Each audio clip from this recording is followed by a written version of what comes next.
अस्सलाम वालेकुम। आज हमने पढ़ने हैं शॉर्ट क्वेश्चंस चैप्टर नंबर 1 के।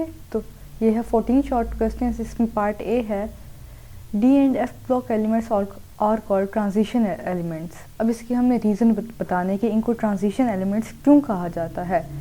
The D and F block elements are present between S and P block elements. जैसे हमने पीरियोडिक टेबल पढ़ी थी तो उसमें हमने देखा था कि डी एंड एफ ब्लॉक जो एलिमेंट्स होते हैं वो एस और पी ब्लॉक एलिमेंट्स के दरमियान में होते हैं और their transition properties are in between these two their properties are in between these two blocks. और इनकी जो प्रॉपर्टीज़ होती हैं वो इन जो दो ब्लॉक्स हैं इनके दरमियान में होती हैं, वेरी करती रहती हैं, चेंज होती रहती हैं, क्योंकि एस जो हो जाते हैं वो ज़्यादातर मेटल्स हो जाते हैं जबकि पी जो होता है वो नॉन मेटल्स हो जाते हैं। लेकिन इनकी जो प्रॉपर्टीज़ है वो इन दो ब्लॉक्स के दरमियान में रहती हैं, इन बिटवीन होती हैं। They vary from left to right. ये लेफ़्ट टू राइट वेरी करती रहती हैं, सेम नहीं रहती। Therefore d and F block elements are called transition, shows transition in their systematic way. ये सिस्टमेटिक वे में ट्रांजिशंस शो करते हैं, hence they are called transition elements. अब आ जाते हैं हम पार्ट बी पे। Lengthenite contraction controls the atomic sizes of elements of 6th and 7th period। ये आपको पहले भी एक्सप्लेन किया था। Lengthenite contraction described greater than expected decrease in ionic radii of the elements in lengthenite series। Lengthenite 7 जो होते हैं 6 और 7 periods F block elements, इनका जो atomic radii है, ionic radii है, वो डिक्रीज़ होता है, लेकिन जितना होना चाहिए उससे कुछ ज़्यादा हो जाता है और इस प्रॉपर्टी को हम नाम देते हैं लेंथेनाइट कंट्रैक्शन का। It result in smaller than expected radii, मतलब जितना होना चाहिए उससे ज़्यादा स्मॉल हो जाता है। इसकी वजह क्या है? The number of electron is increased from D to next. Electrons तो इंक्रीज़ होते हैं लेकिन उसके साथ साथ न्यूक्लियर चार्ज जो है वो भी इंक्रीज़ हो जाता है। It does not allow the atomic size to increase much. ये जो न्यूक्लियर चार्ज इंक्रीज़ होता है ये एटॉमिक साइज़ को ज़्यादा इंक्रीज़ नहीं होना देता और उसको कम रखता है। Hence lanthanide contraction controls the atomic size from 6 to 7 period. इसी जो एटॉमिक साइज़ है जो कि कम इंक्रीज़ होता है लेंथेनाइट्स में, इसको नाम दिया गया है लेंथेनाइट कंट्रैक्शन का। फिर आ जाते हैं सी पे। The elements The melting and boiling point of elements increases from left to right up to middle of S and P block elements and decreases onward। अब हमें ये बताना है कि जो melting and boiling point है वो 4th तक तो इंक्रीज़ होता है लेकिन आगे फिर डिक्रीज़ हो जाता है, तो इसकी क्या वजह है? Melting and boiling point of element increases with the increase in number of valence electron in short periods।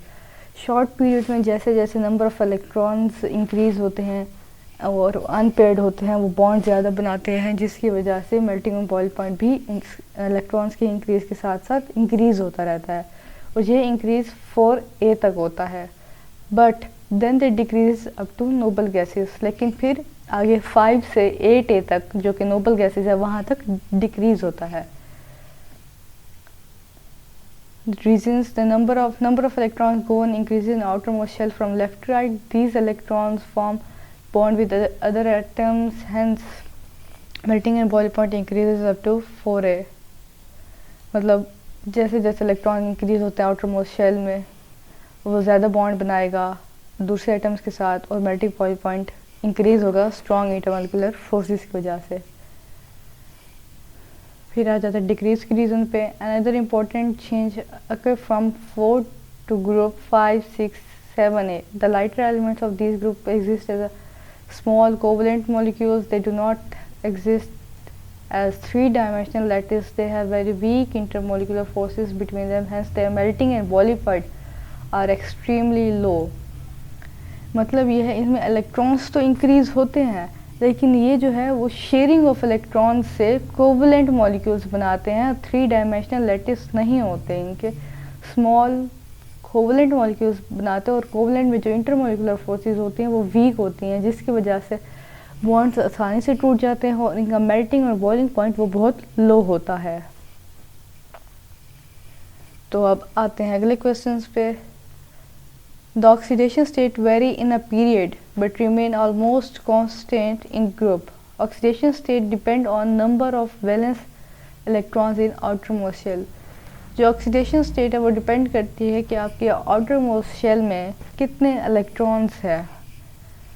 तो पीरियड्स में number of electrons go on changing in outer shell from left to right in periods, therefore oxidation state changes. अब जैसे जैसे हम left to right move करते हैं outer most shell में जो इलेक्ट्रॉन्स है पीरियड्स में वो इंक्रीज करते रहते हैं, तो इस वजह से उसके साथ साथ ऑक्सीडेशन स्टेट भी चेंज होती रहती है। जबकि अगर हम ग्रुप्स की बात करें तो the number of electron in outermost shell remains the same in the group, therefore oxidation remains the same and do not change much. अब जब हम ग्रुप्स की बात करते हैं तो नंबर ऑफ इलेक्ट्रॉन जो वैलेंस शेल में है इंक्रीज करते हैं, लेकिन वैलेंस शेल में अमाउंट उनकी सेम रहती है। उस सेम अमाउंट की वजह से जो ऑक्सीडेशन स्टेट है वो भी सेम रहती है, ग्रुप में चेंज नहीं होती, जबकि पीरियड्स में चेंज होती है। फिर अगले question, the hydration energy of ions are in the following order. अब हमने इस ऑर्डर की रीज़न बतानी है। Hydration energy of ions depend on charge density, मतलब चार्ज टू साइज रेशियो पर डिपेंड करती है। Greater the charge density greater is the hydration energy. अब चार्ज डेंसिटी जब ज़्यादा होगी तो हाइड्रेशन एनर्जी भी ज़्यादा होगी, मतलब चार्ज टू साइज रेशियो ज़्यादा, हाइड्रेशन एनर्जी ज़्यादा। They have same number of electrons, ये आइसो इलेक्ट्रॉनिक वो हो गए ions. They have different number of protons. अब इसमें इलेक्ट्रॉन तो सेम है, सब में 10 इलेक्ट्रॉन्स है, बट जो प्रोटॉन्स है वो चेंज है। अब इसमें +3 है, मतलब 3 ज़्यादा हैं इलेक्ट्रॉन से, इसमें 2 इलेक्ट्रॉन से ज़्यादा, और इसमें 1 प्रोटॉन जो है वो इलेक्ट्रॉन से ज़्यादा है। Aluminium +3 has 13 protons, therefore it has maximum charge density and 10 electron, it has +3 charge. अब इसमें चार्ज ज़्यादा होने की वजह से जो चार्ज डेंसिटी है वो भी ज़्यादा है, जबकि इलेक्ट्रॉन्स कम है, इस वजह से इसकी हाइड्रेशन एनर्जी सबसे ज़्यादा है।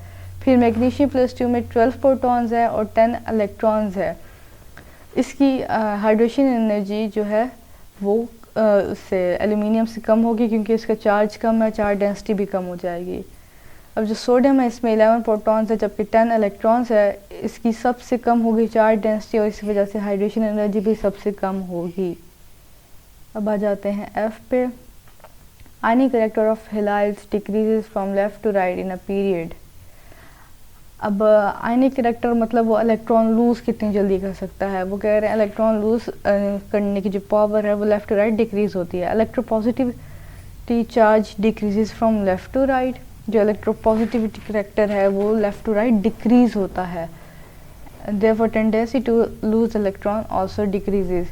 जिसकी इलेक्ट्रोपॉजिटिविटी ज़्यादा होती है वो ज़्यादा जल्दी इलेक्ट्रॉन लूज करता है, जबकि लेफ़्ट टू राइट हम मूव करते हैं तो इलेक्ट्रोपॉजिटिविटी डिक्रीज़ होती है, तो इलेक्ट्रॉन लूज भी लूज होने की प्रॉपर्टी भी डिक्रीज़ हो जाएगी। इस वजह से आसानी से इलेक्ट्रॉन लूज ना करने की वजह से ionic character decreases from left to right. इस वजह से आयनिक कैरेक्टर जो है वो भी डिक्रीज़ हो जाता है left to right. Alkali metals give ionic hydrides. अब यह है कि अल्किली मेटल्स आयनिक हाइड्राइड्स देते हैं, तो इसकी हमने रीज़न बतानी है, क्योंकि जो अल्किली मेटल्स होते हैं वो भी इलेक्ट्रॉन लूज़ करते हैं, हाइड्रोजन जो है वो भी इलेक्ट्रॉन लूज़ करती है। तो अल्किली मेटल्स हाइड्राइड्स कैसे देते हैं ये हमने बताना है। Alkali metals are much electropositive than hydrogen. अब इसमें यह है कि अल्किली मेटल्स जो हैं वो हाइड्रोजन से ज़्यादा इलेक्ट्रोपॉजिटिव होते हैं।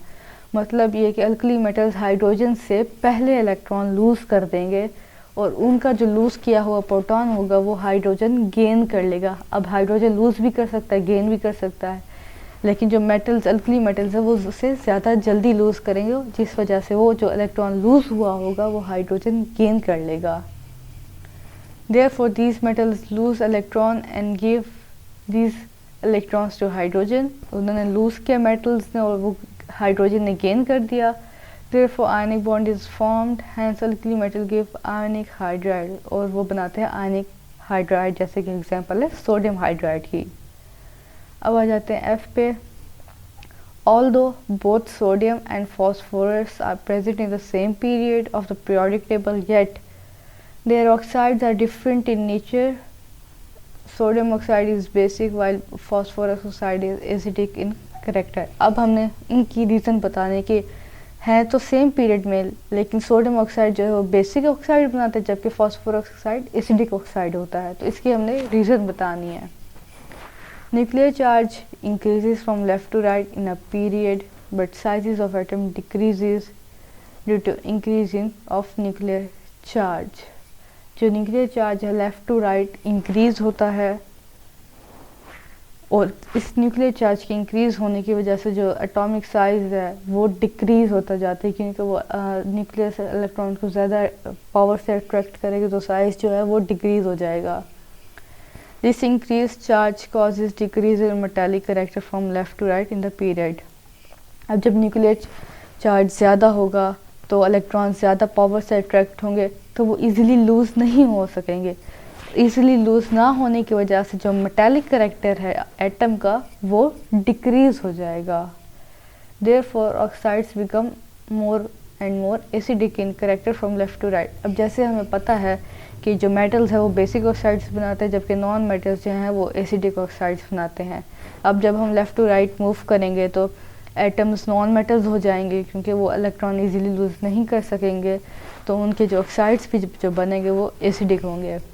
Thus sodium and phosphorus are present in same period, but sodium is present left side and it is a metal, therefore it forms basic oxides. अब सोडियम periodic टेबल के left side पे है, वो easily electron loose करता है, वो metal है और इस वजह से वो बेसिक ऑक्साइड बनाता है, क्योंकि जब उस ऑक्साइड को हम वाटर में डिज़ोल्व करेंगे तो वो बेस बनेगी. Phosphorus is towards right side of third period and it is non-metal, therefore it gives acidic oxide. अब जो phosphorus है वो लेफ़्ट साइड पे प्रेजेंट है, लेफ़्ट साइड पे प्रेजेंट होने की वजह से ये इलेक्ट्रॉन इजीली नहीं लूज़ करेगा और जिस वजह से ये नॉन मेटल में आएगा और ये एसिडिक ऑक्साइड बनाएगा, क्योंकि वाटर में डिज़ोल्व होने पे ये ऑक्साइड एसिड बनाता है. तो ये थे हमारे आज का लेक्चर. शॉर्ट क्वेश्चंस हमने किए हैं. फिर मिलेंगे इंशाल्लाह. अल्लाह हाफ़िज़.